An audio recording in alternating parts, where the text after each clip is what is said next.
Hi, my name is Farahani.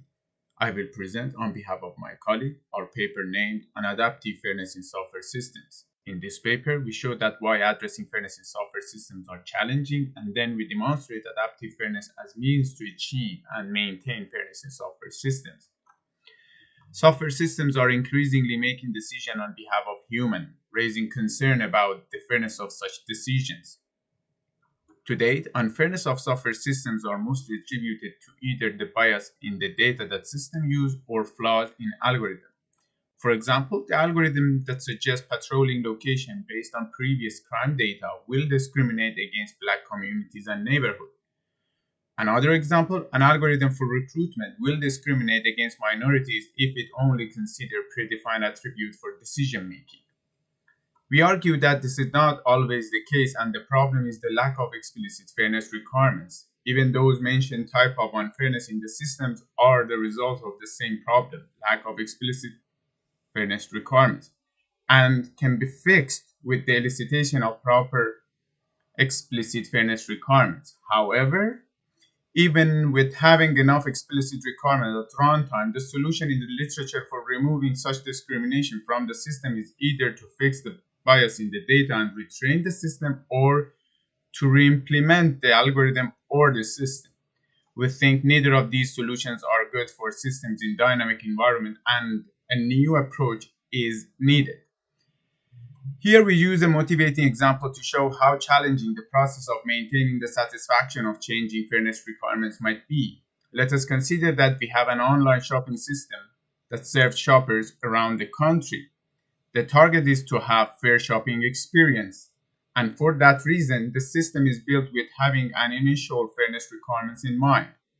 However, an unprecedented situation such as a pandemic happens, and because of some unexpected shoppers' behavior, like stockpiling of items, the outcome of the system can be unfair for some shoppers, like empty shelf for some items. The goal is that the system avoid unwanted discrimination against different individuals or groups of shoppers and promote fairness in society during the system's lifetime. In this example, the initial fairness requirement is that all shoppers have equal access to items. This simple requirement seems enough at start, but as we mentioned, we think not all fairness requirements are this simple. They have unique characteristics. The first characteristic is that fairness requirements are subjective. As these requirements have multiple stakeholders, different viewpoints of these stakeholders result in requirements which are subjective. For example, a clear unfair action by a system is to discriminate against some group of shoppers. But here, ironically, the supermarket may choose to discriminate against young shoppers by giving older shoppers a dedicated time slot to promote fairness in society. Another characteristic is that fairness requirements are variable. They are resource oriented, and therefore any change or variability in resources or perception of resources may cause change in fairness requirements. Here is an example. Low stock of items make it necessary to have a requirement about restricting the number of possible items per shopping trip to keep the item stock for longer time and make stockpiling harder. And finally, fairness requirements are uncertain at any point in time.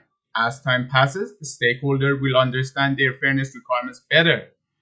It means that at any point in time, there may be new requirements or some changes in current requirement.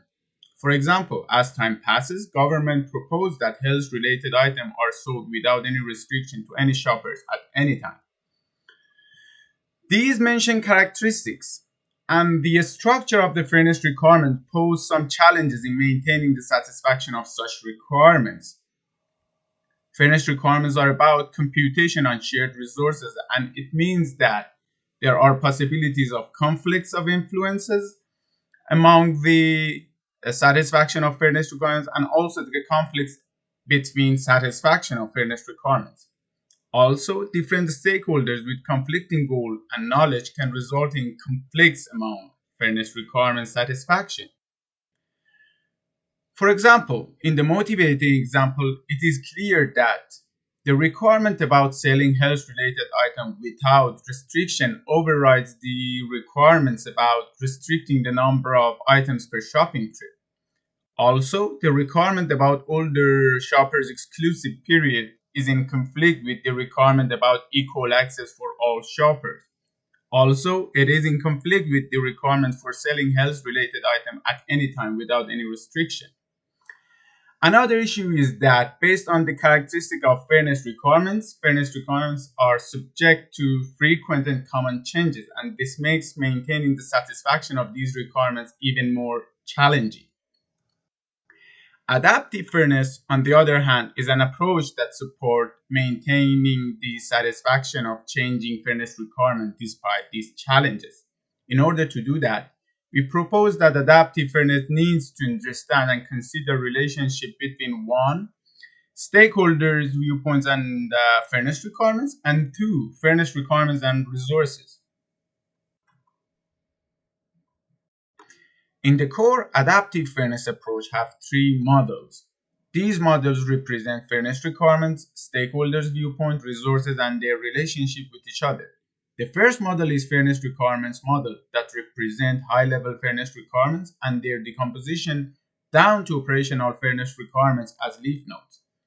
The second one is resources model that represent different resources and their relationship. Resources are data entities representing actual element of the environment. And finally, operationalization model is the chain that holds these two models together by representing operational fairness requirements and their relationship with resources. These three models are knowledge of adaptive fairness. In this paper, we use MAPE-K loop as a feedback loop to demonstrate how adaptive fairness works in action. Here is the description of how MAPE-K loop will look like for adaptive fairness. Monitoring is about evaluation of operational fairness requirements. Analysis step is about analyzing the unsatisfied requirements but considering possible conflicts and influences. Planning is about finding the possible plan for satisfaction of fairness requirements despite influences and relationship among fairness requirements. And finally, executing is about preparing and ordering possible action for satisfaction of fairness requirements. Next, let us describe how adaptive fairness helps to overcome challenges based on the three models which are coupled together in an example. Let us consider that a young shopper is planning to shop during the older shopper's exclusive period. The system trying to maintain the satisfaction of all mentioned requirements. However, a possible conflict over order as a result may show an unforeseen influences among two of the chosen requirements for satisfaction. Also, equality in access to health-related items may have a conflict with the requirement about older shoppers' exclusive period. It is because both are working on one shared resource, which is the order.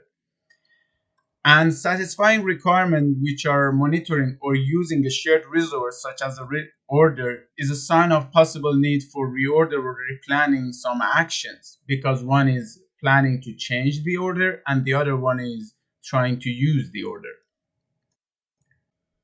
Before continuing, we need to mention that this research is about demonstrating the idea behind adaptive fairness and using these three models together for adaptive fairness. It needs and will have some follow-up research for the implementation of adaptive fairness. Saying that, the final part of this presentation is about presenting some of the derived open problem and challenges in this research. We think that proper elicitation language for fairness requirements is needed, and then it is necessary to integrate fairness requirements in current software requirements elicitation process. In this research, we suggested some level of adaptation in order to maintain the satisfaction of fairness requirements, and because of the importance of fairness requirements for stakeholders, we think verifiability and validity of these requirements are vital to be considered. Also, the explainability of systems behavior based on these requirements seems necessary.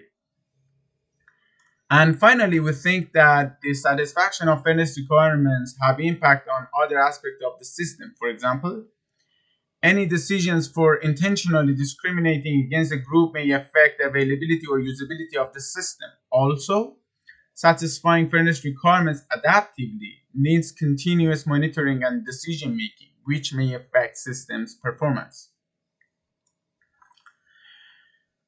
These are the references that we use for this presentation, and if you like the idea behind the paper, I would like to invite you to read the paper, and these are the links to the paper.